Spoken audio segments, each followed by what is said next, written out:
Now it's time for a little something I like to call More Of or Moron, which is being brought to you today by First Hour Trading TV. You can download their free report, How to Make Enough Money in the First 59 Minutes of Trading, absolutely free, by visiting firsthourtradingtv.com.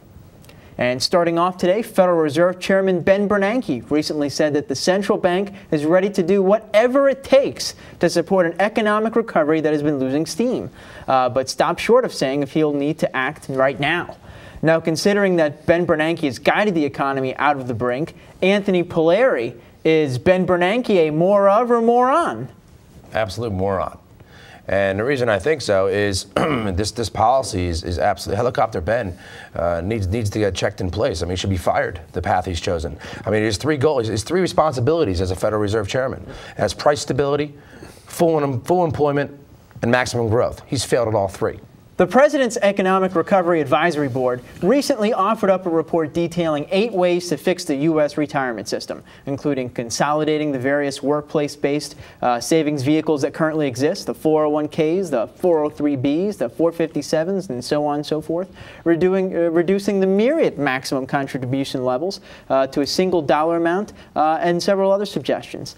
But with the real problem not being that there's too many plans to choose from or that there's different contribution levels, but the fact that most Americans don't have any jobs and they don't have enough saved for retirement. Richard Bernstein is the President's Economic Advisory Committee. Are they a bunch of more-ofs or a bunch of morons? I think they're a bunch of morons. If you go back in the history of pension plans, profit-sharing plans, you go back 30 years ago, you could have put a maximum amount of money away into pension profit-sharing plan. You go back to the Kitty Garland case in Texas, when the doctor put away a lot of money for himself and then he put away 15% for his secretary, the government said, you're not putting away enough for your secretary. So they got rid of putting away the maximum amount. If you go back, I think they changed 20 times, 25 times in the last 30 years.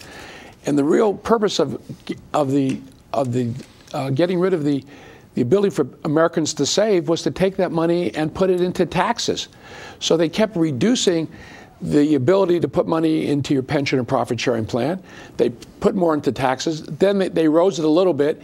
And now they say, well, you have all these different plans. And even though they were designed for different reasons, they were designed for government, they were designed for the teachers, they were designed for private businesses, they made it difficult, so they gave it different names. So now they're trying to make it simple and say, well, we should put it into one. Well, it doesn't make a difference what you put it into as long as you can put money away and save money. That's the key.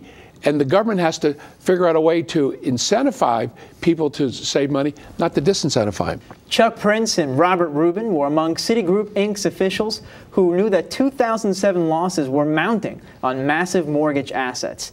Now, U.S. regulators have now faulted the bank for not disclosing those facts, as court filings now show. So Al Zucaro, in the case of Chuck Prince and Robert Rubin hiding loan losses, are they more-ofs or morons? Morons. My problem, however, is not necessarily with Chuck Prince and Robert Rubin directly. Regulators are always looking in the rearview mirror. They're never on target. They're analyzing facts that happened many years ago. I think that Prince and Rubin were within the bounds of what was the practices of the time.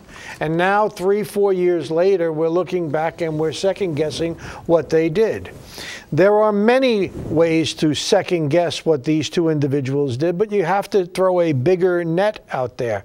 They were operating within a regulatory environment that allowed for them to report the way they did, and to go back now and second-guess is really not effective.